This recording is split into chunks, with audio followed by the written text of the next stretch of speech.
I see you there, in the silence of your room, where the walls seem to hold all your unspoken words. The phone that once rang with the voices of friends now lies silent, and you wonder if you have been forgotten by the world. I know how your heart aches when nightfall comes, how you reach across the empty space beside you and find only the cold fabric of sheets that remember another's warmth. In this moment of solitude that feels more like abandonment, you question if God, too, has turned away from your door. But I am here to tell you that this emptiness has a purpose that your wounded heart cannot yet comprehend. I have walked the path of profound loneliness, where even prayer seemed to echo back unanswered. But it was in this very void that I discovered the treasure hidden beneath the pain. Trust me when I say that this solitude is not your enemy, but the doorway through which your true self will emerge. I remember the day when my beloved friend Shams of Tabriz disappeared from my life. For months I searched, calling his name, until my voice grew hoarse in the desert wind. The emptiness left by his absence was a cave so deep I thought I would never find my way back to light. Each morning I woke to the same realization that he was gone, and each morning the pain felt as fresh as the day before.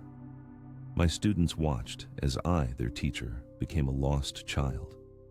I no longer had answers.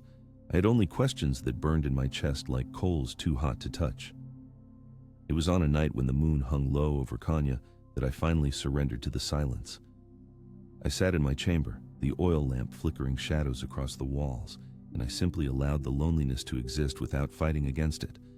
I felt its weight, its texture, its temperature, and something strange began to happen as I stopped resisting what was already present.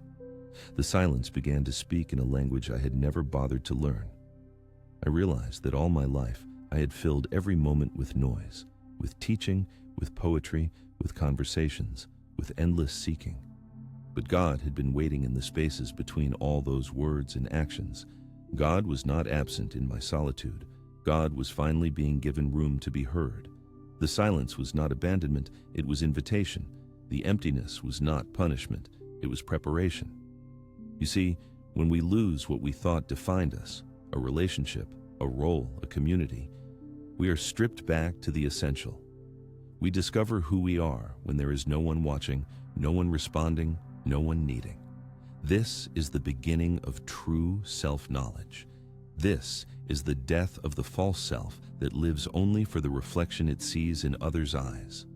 What I learned in those quiet months was that the water that has been still the longest becomes the clearest. The heart that has endured solitude develops a strength that crowded hearts never know. I began to understand that God sometimes empties our hands so that we can receive what cannot be grasped. I invite you now to practice what helped me in those darkest nights. Take 3 minutes each morning to sit with your hand upon your chest. Feel the rhythm of your breath and heartbeat. Do not fill this time with requests or even gratitude. Simply be present to the mystery that you continue to breathe even when joy seems absent. This is God's most basic gift, the next breath, freely given, asking nothing in return. In this simple practice, you begin to sense the companionship that never leaves. The lamp of your soul grows brighter in darkness. This is the paradox that defies common understanding. While the world tells you that connection is always found in the presence of others, the deeper truth is that the most profound connection begins in solitude. Your aloneness is not a sign that you have been forgotten. It is a sign that you are being prepared for a meeting with your true nature. I wrote once in my diary, "The wound that opens you to God bleeds light, not darkness." This truth sustained me. The very pain that feels like abandonment is actually the beginning of a new intimacy, not just with others, but with yourself and with the divine presence that holds all things. During my time of isolation, I developed another practice that I offer now to you. Each evening, take one small corner of your living space and bring complete order to it. Perhaps it is a drawer that has become chaotic or a shelf that has gathered objects without purpose. As you arrange this small kingdom, whisper to yourself, "As I create order in this visible space, God creates order in my invisible heart." This simple act of bringing harmony to what you can touch helps to calm the untouchable turmoil within. I discovered in my loneliness that faith is not a feeling that visits when circumstances are pleasant. Faith is the quiet decision to remain open when every instinct urges you to close. Faith is the willingness to keep your heart unlocked even after it has been ransacked by loss. This is not easy. Some days I could barely rise from my sleeping mat. Some nights I wept until dawn painted the sky. But even in those moments I practiced staying present to what was real rather than hiding in memories of the past or dreams of the future. God never promised us freedom from suffering. What was promised was presence within it. Remember this when the silence feels too heavy. The one who created the universe from nothing specializes in emptiness. Your solitude is not a punishment, it is sacred ground. Your loneliness is not abandonment, it is a field being cleared for new growth.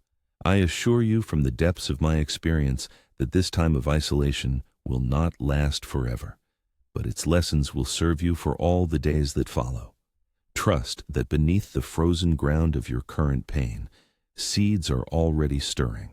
The spring that follows this winter will be greener for the depth of the frost you have endured. Your heart will expand to hold both the pain of separation and the joy of new connection. This is the alchemy that suffering makes possible, not by diminishing your capacity for pain, but by increasing your capacity for everything. I promise you this because I have lived it.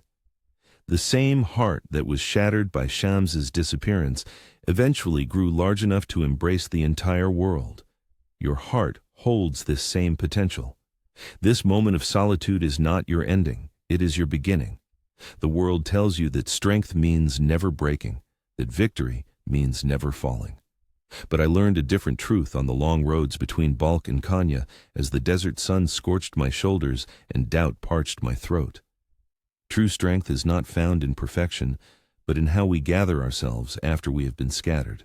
The greatest victory is not never falling. It is rising once more when you believed rising impossible. I see the struggle in your eyes, the weight of what you carry. Perhaps it is addiction that has pulled you back into its embrace after months of freedom. Perhaps it is grief that returns each morning like an unwelcome guest. Perhaps it is failure in work or love that makes you question your worth. Whatever burden bends your shoulders, know that your brokenness is not a mark of shame, but the beginning of renewal. It was after the death of my father that I first tasted the bitterness of feeling abandoned by God.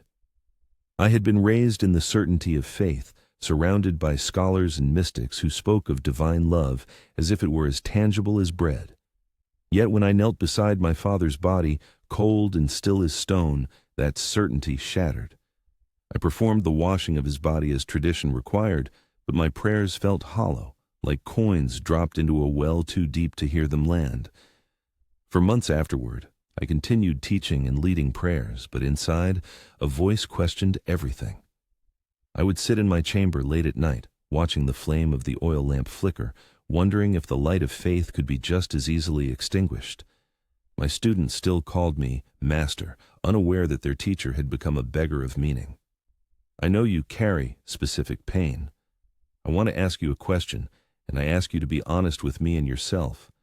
When you look at your broken places, your failures and addictions and losses, do you believe that renewal is still possible for you?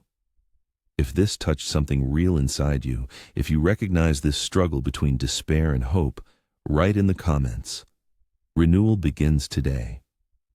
When you share this, you're not just freeing yourself, you're lighting a candle for someone still walking in darkness. Your courage to speak truth may be exactly what another soul needs to hear today. It was during this time of inner darkness that I learned something that transformed my vision of God and suffering. I had been taught that God tests those he loves, but this felt like cold comfort as I wrestled with doubt. Then, one evening, as I walked among the pomegranate trees in the garden, watching fruit split open on the branches, a new understanding broke upon me like dawn. The fruit does not split to be tested. It splits to release what is most precious within it. What if our breaking is not God's test but God's trust? What if we are broken open not to prove our worth, but to release our essence? I stopped in the garden path, tears warming my cheeks in the cool evening air. as this truth settled into my bones. God does not break us to test us. God breaks us to free us.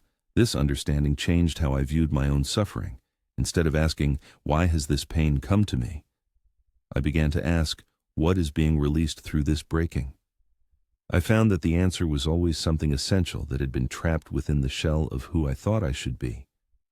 When addiction returns, when grief overwhelms, when failure seems to define you, I invite you to practice this shift of perspective. Place your hand over the center of your chest and breathe deeply for 3 minutes. With each exhale, release the judgment you hold against yourself. With each inhale, welcome the possibility that this very breaking is the beginning of your freedom. What I learned through my own seasons of doubt and despair is that renewal requires honesty. We cannot be healed in the places we refuse to acknowledge or wounded. We cannot be transformed where we pretend to be whole. The beginning of every spiritual journey is the simple but difficult truth.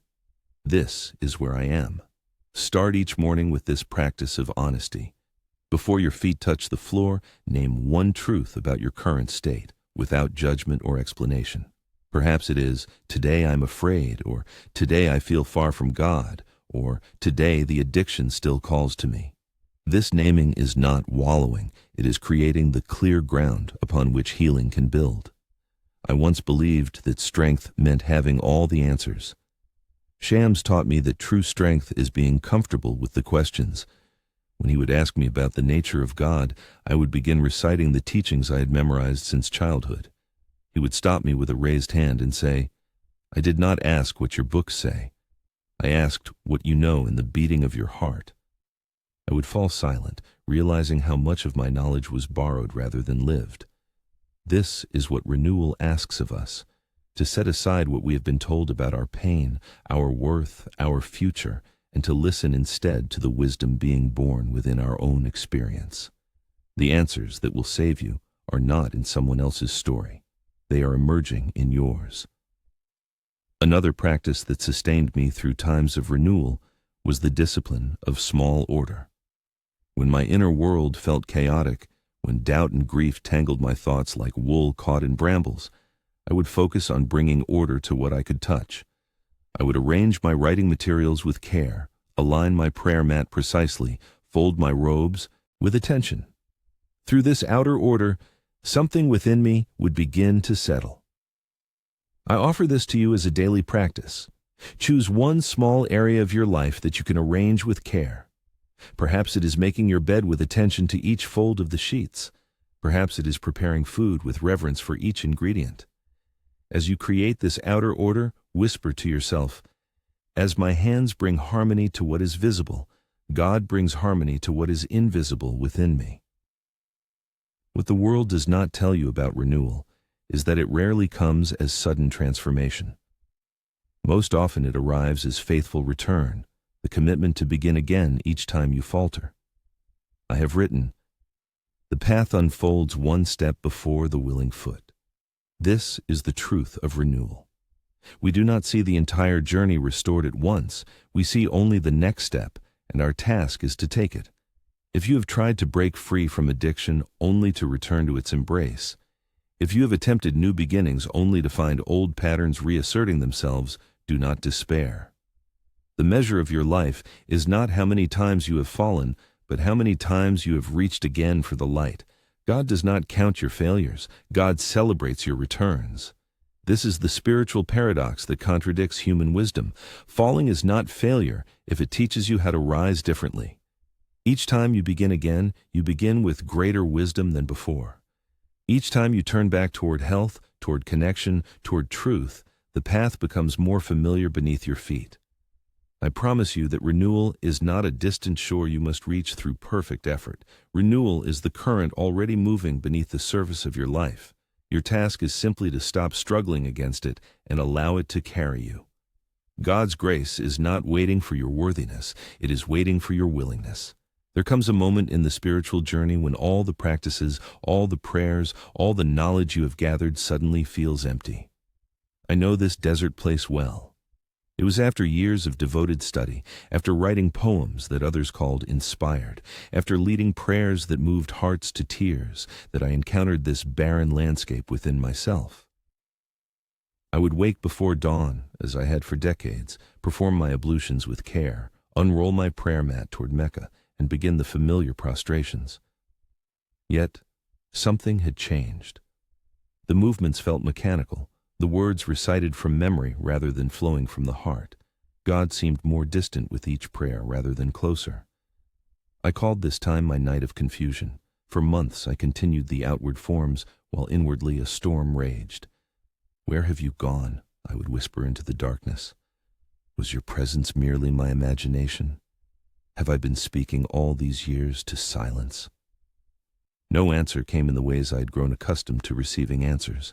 No dream with clear guidance, no verse from the Quran suddenly, illuminated with new meaning, no synchronicity in daily life that spoke of divine arrangement. Only silence met my questions, a silence that felt less like presence and more like absence.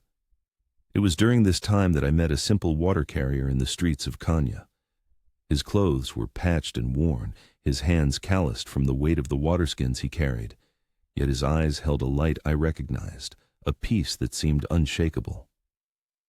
One afternoon, as he poured water for me to wash my hands, I asked him, "How do you maintain your faith when God seems absent?"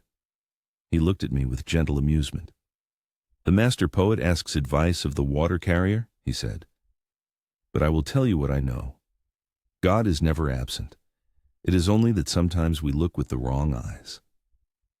Those simple words stayed with me as I returned to my empty prayers and silent meditations. "We look with the wrong eyes," he had said. I began to wonder what eyes I had been using to seek God's presence. I realized I had been looking for God as something separate from myself, as an experience that would visit me from outside. I had been waiting for the descent of grace like rain from clouds, forgetting that the same water already flows in rivers beneath the earth. In my confusion, I developed a practice that I now share with you. Each morning, before beginning formal prayer, I would sit in silence for a few moments and simply notice what was already present, the sound of breath entering and leaving my body, the weight of my hands resting in my lap, the sensation of the floor beneath me, the early light touching the walls of my room. Without naming these as divine gifts or attempting to extract meaning from them, I would simply acknowledge their presence, and in that acknowledgement, something shifted. I began to sense that what I had been seeking so desperately was already here, had always been here, not as dramatic visitation but as the very fabric of existence. What I learned through this night of confusion is that God is not only found in ecstatic experiences or profound insights. God is the breath that continues when all else falls away. God is the ground that holds you when you can no longer hold yourself. God is the space in which all of your experience unfolds, even the experience of God's apparent absence. If these words are touching something deep in you, if you feel this conversation is for your soul, subscribe to this channel. Here, I share teachings for those seeking truth, transformation, and the awakening of the heart.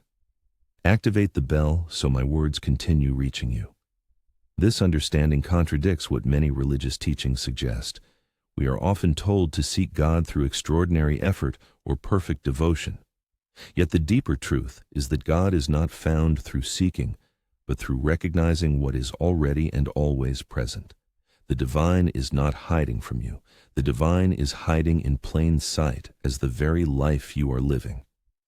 I offer you a simple practice to begin recognizing this presence.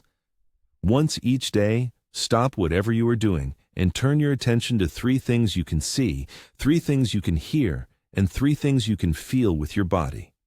Not as a mindfulness exercise, though it will calm your mind, but as a way of acknowledging the material world through which divine presence manifests.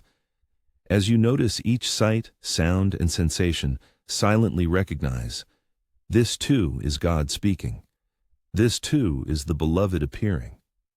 After meeting the water carrier, my prayers began to change. Rather than performances aimed at reaching a distant deity, they became conversations with the presence that holds all things.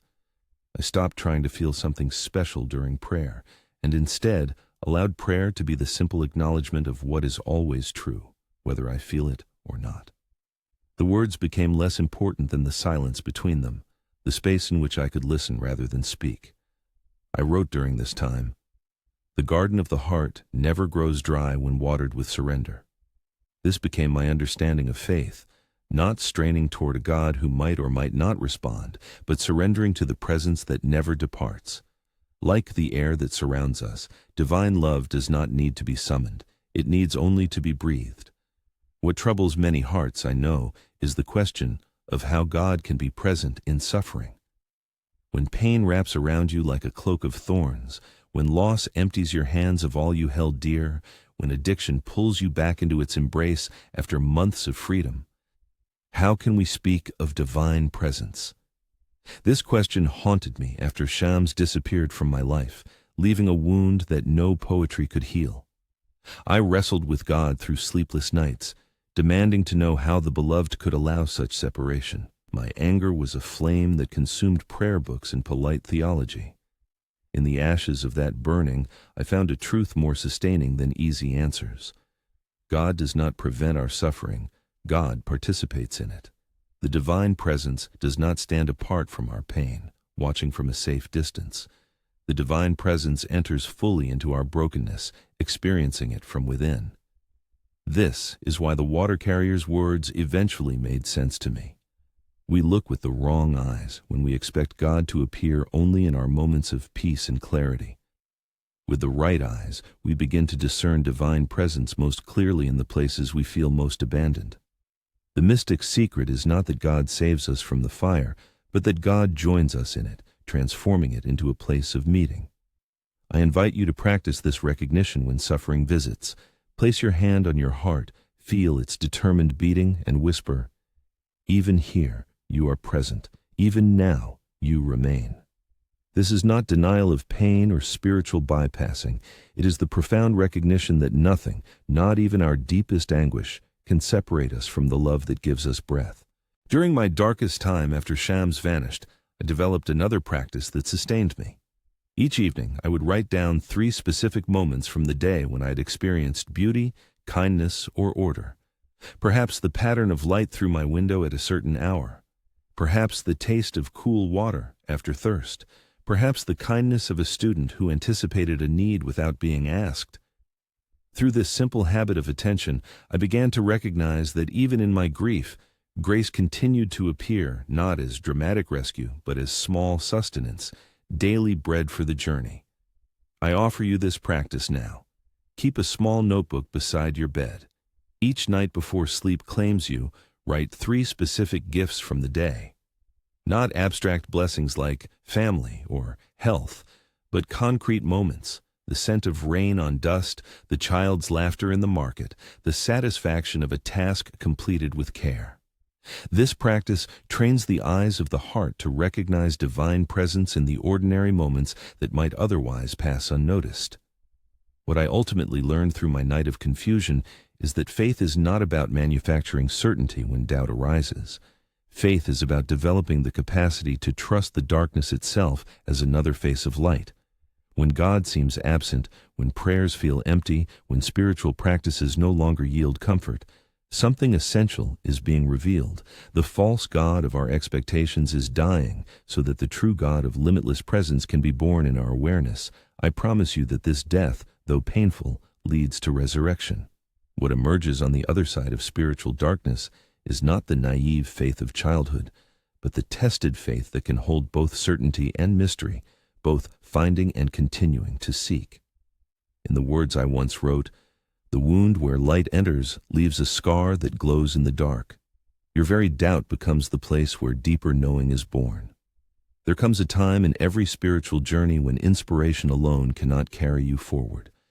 I remember those first months after meeting Shams, when my heart burned with divine fire and words poured from me like water from a spring after heavy rains.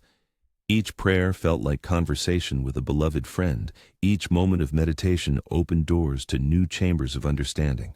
I believed this state would last forever, that the path would continue to unfold through revelation and ecstasy. But then came the morning when I woke to find the fire had dimmed to embers. Prayer felt like speaking into a well. Meditation became a struggle against restless thoughts. The verses that once flowed freely now had to be quarried from stone. This is when I discovered the hidden power of discipline, not as the enemy of inspiration, but as the vessel that preserves it.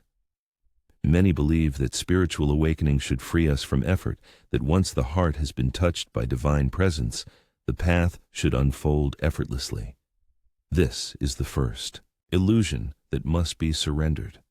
The truth I learned through years of practice is that discipline is not the opposite of freedom. It is freedom's foundation. The bird with the strongest wings enjoys the most expansive flight. The musician with the most rigorous practice plays with the greatest abandon. So it is with the soul's journey to God. In those difficult months after the initial fire of awakening had cooled, I established 3 simple disciplines that became the pillars of my daily practice. I share them now not as burdens to be carried, but as lamps to illuminate your path when inspiration's light grows dim. The first discipline is the consecration of morning. Before the world's demands crash upon your shores, claim a small territory of silence for yourself and God alone. Find a quiet corner in your home, a cushion that knows the shape of your knees, a window that welcomes the day's first light. Sit there for as little as 5 minutes or as long as an hour, but sit with absolute commitment. Place your hand upon your chest, feel the rhythm of breath and heartbeat, and simply acknowledge, I am here. You are here. We begin again, together. What makes this a discipline, rather than merely a habit, is the commitment to return to it, especially on the days when you least desire it. When sleep pulls at your eyelids, when worries crowd your mind, when the practice feels dry and pointless, these are precisely the days when the simple act of showing up transforms from routine to sacred covenant. I learned that God honors not just our passionate prayers, but our stubborn fidelity. The second discipline I established was the mindful ordering of space. Each evening before sleep claimed me, I would restore one small area of my living quarters to perfect order. Perhaps it was my writing desk, with pens aligned and papers sorted. Perhaps it was the shelf holding my books, with each volume returned to its proper place. Perhaps it was simply the cushions of my sitting area, plumped and arranged with care. This practice may seem mundane, even trivial, but I discovered its profound effect on the inner landscape. The outer order we create with our hands mysteriously transfers to the realm of thought and feeling. The mind that inhabits ordered spaces gradually becomes an ordered mind. I invite you to adopt this practice in whatever form speaks to your circumstances. Perhaps it is making your bed with hospital corners each morning. Perhaps it is keeping your desk free of clutter. Perhaps it is washing the dishes immediately after eating rather than allowing them to accumulate. Choose one area where order will be your daily offering and attend to it with the same reverence you would bring to formal prayer. As your hands arrange the visible world, whisper to yourself, as without, so within. As I order my space, God orders my soul. The third discipline, and perhaps the most transformative, was the practice of conscious speech. I noticed how carelessly words spilled from me throughout the day, complaints that served no purpose, gossip that diminished others, promises made lightly and broken easily. I began to treat my words as precious coins to be spent wisely rather than scattered thoughtlessly. Each morning, I would set the intention to speak only what was true, kind, and necessary. Each evening, I would review the day's conversations, noting where I had succeeded and where I had fallen short. This discipline of speech extends to the internal conversation as well. The mind generates thousands of thoughts each day, many of them repetitive, negative, and untrue. I learned to treat these thoughts not as reality, but as weather passing through the sky of awareness. When a thought of worry, resentment, or judgment arose, I would silently acknowledge it. This is a thought, not a truth. Then I would deliberately replace it with a thought aligned with divine reality. God is present here. This moment is enough. I am held in love. The common wisdom suggests that we are at the mercy of our thoughts, that peace comes only when negative thinking ceases.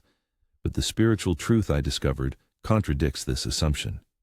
Peace comes not when thinking stops, but when we stop identifying with thoughts as our essence. The practice is not to have no thoughts, but to choose which thoughts to attend to, which seeds to water with our attention. I offer you a simple habit to begin this discipline of mind. 3 times each day, perhaps at morning, noon, and evening, pause for 1 minute to notice what thoughts are moving through your awareness. Without judgment or resistance, simply observe them as if watching clouds pass across the sky. Then consciously choose one thought that aligns with truth and peace, and hold it gently in your attention for a few breaths. This small practice, repeated daily, gradually shifts the mind's habitual patterns. What I discovered through these disciplines was not the dramatic ecstasy of my early awakening, but something more sustaining, a quiet joy that remained steady beneath life's changing circumstances. I came to understand that God is found not only in the earthquake and fire, but in the gentle whisper that follows, in the faithful return to practice when all feeling has fled. I wrote during this time, "Consistency waters what inspiration plants." This became my understanding of the spiritual path. The moments of revelation and ecstasy are God's gifts, beyond our control. But the daily return to practice, the humble disciplines of presence, order, and mindful speech, these are our offerings to God entirely within our power to give. The soul's journey is not a constant ascent. It moves through cycles of inspiration and drought, revelation and routine, ecstasy and ordinary days.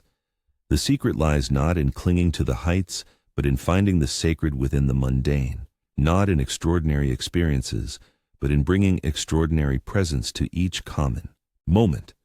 This is the discipline of the heart, to recognize that every breath, every word, every small act of ordering your external world is a thread in the tapestry of your relationship with the divine. The transformation you seek does not arrive like thunder. It does not announce itself with trumpets or declare its presence with lightning across the sky. For years I misunderstood this.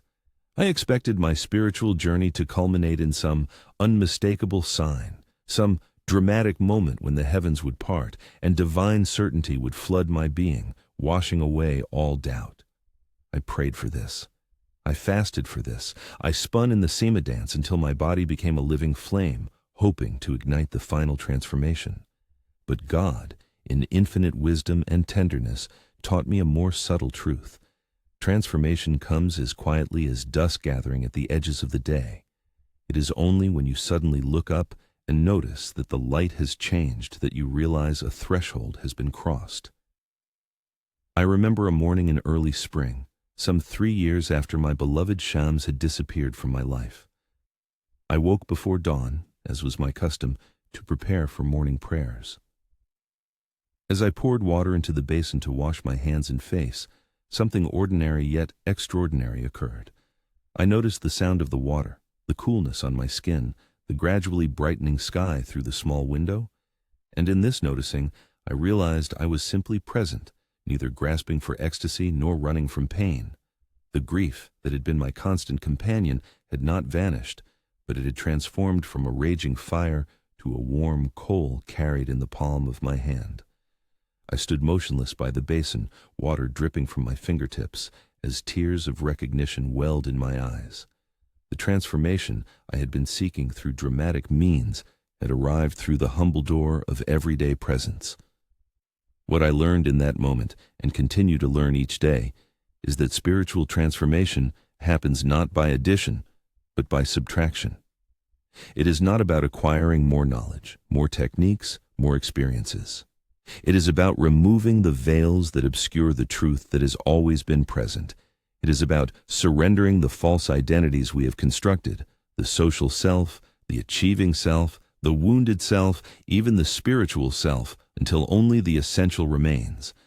Like the sculptor who removes everything from the stone that is not the statue, the spiritual path removes everything that is not our true nature. This understanding contradicts our culture's emphasis on accumulation and achievement. We are taught that growth means adding, more skills, more possessions, more accomplishments, more relationships. But the spiritual paradox I discovered through years of seeking is that the most profound growth happens through letting go. We do not become more by grasping, we become more by releasing. I invite you to practice this principle of subtraction in a simple way. Each day for 1 week, remove one unnecessary item from your living space. Perhaps it is a decoration that no longer brings joy, a garment unworn for years, a book whose wisdom you have already absorbed. As you release each object, say quietly, I release what no longer serves the truth of who I am becoming. This practice, though seemingly focused on material possessions, gradually transfers to the invisible holdings of the mind and heart, the grudges, identities, and beliefs that no longer serve your essence. The signs of true transformation are rarely what we expect. They appear not as dramatic revelations, but as subtle shifts in how we meet the world. I noticed my own transformation not in moments of prayer or meditation, but in ordinary interactions. How I responded when a student misunderstood my teaching, how I felt when a critic dismissed my poetry, how I met the gaze of a beggar in the marketplace. Situations that once triggered defensiveness, anxiety, or judgment now evoked curiosity, compassion, or simple presence. The change was not in the external circumstances, but in my internal relationship to them. One day, a visitor from Damascus came to observe our Sufi gathering. After the prayers and dancing had concluded, he approached me with disappointment evident in his face. I came expecting miracles and ecstatic states, he said, but I saw only ordinary men moving in circles. I smiled and placed my hand on his shoulder. The greatest miracle, I told him, is to stand in the fire of loss and emerge without bitterness. The most profound ecstasy is to face 100 reasons to close your heart and choose to keep it open. These are the true signs of transformation, though they may not satisfy those hungry for spectacle. The path of transformation requires great patience, not the gritted teeth endurance that pushes through difficulty, but the spacious patience that trusts the natural unfolding of growth. Just as the farmer does not dig up seeds each day to check their progress, we must not constantly evaluate our spiritual development. Trust that beneath the surface of awareness, profound changes are occurring in their own time and rhythm. I offer you a practice to cultivate this patient attention. Each day, spend 5 minutes observing something in nature, perhaps a tree outside your window, clouds moving across the sky, or even a houseplant on your desk.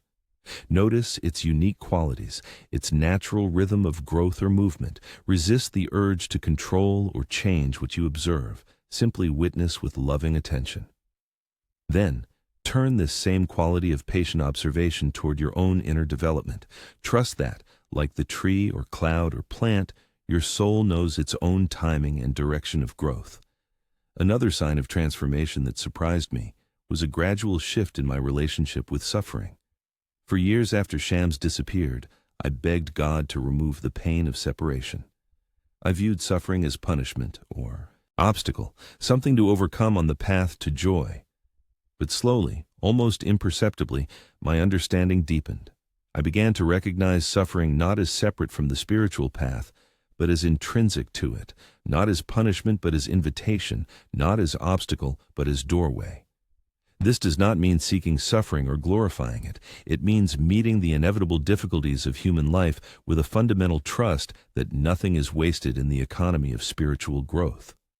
The very experiences that seem most opposed to our vision of spiritual fulfillment, disappointment, loss, illness, conflict, often prove to be the most transformative when met with courageous presence.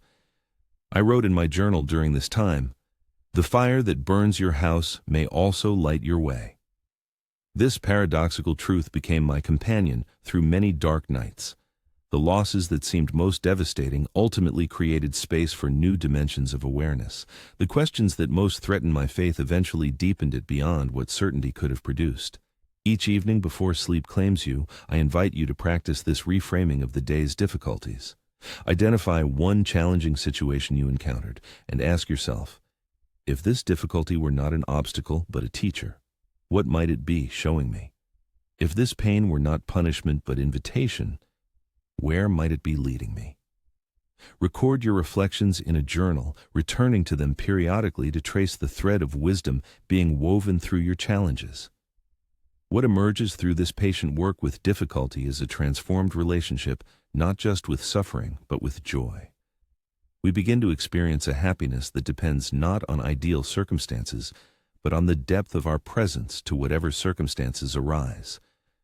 We discover what I call the second joy, not the fleeting happiness of getting what we want, but the more sustaining happiness of becoming what we are meant to be. Many spiritual seekers become discouraged when transformation seems slow or uncertain. We measure our progress against impossible ideals or compare our inner experience with others' external appearance. What I learned through many years of stumbling and rising is that transformation rarely follows a linear path. It moves instead in spirals, revisiting the same territories of challenge and insight, but each time with greater depth and wisdom. Trust this spiral nature of growth. When you find yourself facing a familiar struggle, a recurring doubt, a persistent fear, do not berate yourself for lack of progress. Instead, welcome the opportunity to meet this old companion with new awareness. Ask yourself, how am I meeting this challenge differently this time? What wisdom have I gained since our last encounter? In this way, even the apparent setbacks on the spiritual path become evidence of the transformation already underway. The peace you seek is not the absence of disturbance, but the presence of love within every disturbance. I did not always understand this. Like you, I once believed that spiritual fulfillment would bring a life free from conflict, doubt, and suffering. I imagined a state of permanent tranquility where the storms of emotion and circumstance would no longer touch me. How mistaken I was, and how grateful I am for that mistake being corrected through lived experience rather than remaining an untested ideal. It was after years of seeking, after countless nights of prayer and days of service, after writing verses that others called divinely inspired, that I found myself sitting beside the deathbed of a dear friend. His breath came shallow and irregular, his once vibrant eyes clouded with pain. As I held his hand, witnessing his struggle between this world and the next, a storm of grief, fear, and confusion arose within me. In that moment, all my spiritual knowledge seemed useless against the raw reality of human suffering and mortality. Yet something unexpected happened as I sat in that room filled with the sound of labored breathing.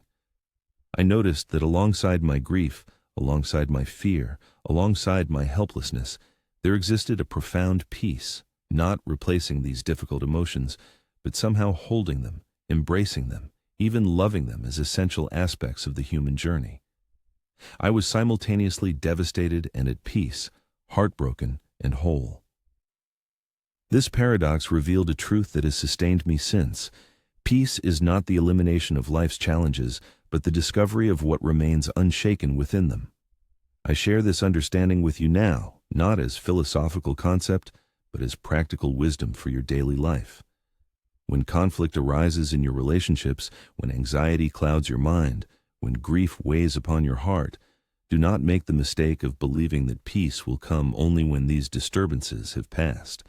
Instead, turn your attention to what remains constant beneath the changing surface of experience, the awareness that witnesses all states without becoming any of them, the presence that holds all emotions without rejecting or clinging to any. I offer you a simple practice to begin recognizing this deeper peace. When strong emotion arises, whether anger, fear, jealousy, or grief, place one hand on your heart and silently acknowledge, this emotion is moving through me, but it is not who I am. I'm the awareness that notices this feeling. Breathe deeply for 3 complete cycles, feeling the emotion fully while simultaneously recognizing the witnessing presence that remains untouched by it. This practice does not diminish the emotion's intensity. It simply prevents identification with it as the totality of your being.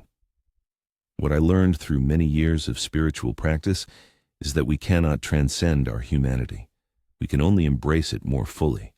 The image of the spiritual master floating above human concerns, untouched by emotion, unmoved by circumstance, is a dangerous illusion that creates separation rather than wholeness. True mastery lies not in escaping the human condition, but in bringing complete presence to it, feeling everything more fully while identifying with nothing exclusively. God does not ask us to become less human in order to become more divine. God asks us to recognize the divine already present within our complete humanity, our joy and sorrow, our strength and vulnerability, our certainty and doubt. When I finally understood this, my spiritual practice changed from a struggle against my nature to a loving embrace of it. I stopped trying to eliminate my fear, anger, and desire, and instead brought the light of awareness to these energies, discovering the wisdom and protection they offered when not controlled by unconscious patterns. I once believed that spiritual maturity meant reaching a state where prayer would always feel connected, where guidance would always be clear, where faith would stand unshaken by doubt. The greater truth I discovered is that maturity means continuing to pray when connection feels absent, continuing to listen when guidance seems silent, continuing to trust the path when doubts multiply like shadows at dusk. The peace that endures is not built on perfect circumstances or consistent spiritual experiences. It is built on the willingness to remain open and engaged regardless of circumstances or experiences. Practice this openness through a simple daily ritual. Each morning when you wake, before engaging with the day's demands, place your open palms on your thighs, close your eyes, and silently declare, I open myself to whatever this day brings, the joy and the sorrow, the clarity and the confusion, the connection and the separation, trusting that all of it belongs to my path. This is not resignation to fate, it is active participation in the mystery of unfolding life. Another lesson that surprised me on the path to enduring peace was the discovery that service to others is not separate from spiritual practice. It is spiritual practice in its most potent form. During a period of intense grief after losing a dear companion, I found that my private devotions brought little comfort. Prayer felt empty. Meditation was crowded with painful memories. It was only when I began visiting the sick and feeding the hungry in my community that the grip of personal suffering began to loosen. I do not mean that service was a distraction from pain. Rather, it was a widening of perspective that allowed me to place my individual suffering within the broader context of human experience. As I listened to others' stories of loss and resilience, as I used my hands to provide comfort to bodies in pain, my own heart gradually opened beyond its private sorrow to a more universal compassion. I discovered that the remedy for suffering is not less feeling, but more, not the constriction of the heart, but its expansion to include the suffering and joy of all beings. I invite you to incorporate this wisdom into your daily life through one small act of service each day. It need not be elaborate or time-consuming. Perhaps a message of encouragement to someone in difficulty, a meal prepared with loving attention for family, a moment of full presence offered to a stranger in need. As you perform this action, silently recognize, through this hand, God touches the world. Through this voice, God speaks comfort. Through this presence, God loves what is broken. If this message resonated in your soul, subscribe and be part of this awakening journey. Each week I bring wisdom for those who chose the path of true transformation, and leave in the comments, peace lives within me. This simple declaration marks the beginning of your journey back home, back to yourself. The paradox that conventional wisdom misses is that peace is not something to be achieved through struggle. It is what remains when struggle ceases. We do not attain peace by fighting against disturbance. We discover it by fully allowing what is already present. The ocean remains the ocean regardless of whether its surface is calm or turbulent. Your essential nature remains unchanged despite the changing weather of circumstance and emotion. I wrote in my private journal, what you seek with such urgency already holds you in tender embrace. This truth has sustained me through many dark nights and sunlit days. The peace that passes understanding is not waiting on the other side of your difficulties. It is waiting in their very center, in the heart of whatever pain, confusion, or conflict you currently face. Each evening before sleep, practice this recognition by reviewing your day, not for successes and failures, but for moments when peace was present, perhaps unnoticed at the time. Recall a conversation, a task, a challenge. Where within that experience was stillness operating, even amid movement? Where was spaciousness present even in constriction? Where was connection sustained even in apparent separation? This practice gradually trains the mind to recognize that peace is not an exceptional state to be achieved, but the fundamental reality always available beneath the surface of experience. Throughout my years of teaching and writing, students would often approach me after a discourse, eyes shining with temporary inspiration, asking, "Master, how can I remain in this state of elevation always?" I would smile and answer not what they wanted to hear, but what they needed to know. You cannot and should not remain elevated always. The spiritual life is not about establishing permanent residence on the mountaintop, but about bringing the mountain's perspective back into the valley of daily existence. True peace is not dependent on controlled environments or special conditions. It is available while washing dishes, resolving conflicts, paying bills, or sitting with illness. It reveals itself not by eliminating these ordinary experiences, but by bringing extraordinary presence to them. I discovered this truth not during ecstatic states of prayer, but while chopping vegetables for the evening meal, while listening to a troubled student, while feeling the ache in my aging knees as I rose for dawn prayers. I offer you one final practice, perhaps the simplest, yet most transformative. Several times throughout your day, pause whatever activity engages you. Take one conscious breath, feeling the air enter and leave your body. In that momentary pause, silently acknowledge, peace is not something I create. It is what I am when I stop creating anything else. Then, return to your activity, carrying this recognition within the movement of your life. The peace that endures is not fragile. It does not need protection from life's difficulties or special environments to survive. It exists prior to all disturbance and continues through it, like the depths of the ocean that remain unmoved by the waves on its surface. This peace is your birthright, your true nature, the essence that remains when all else passes away.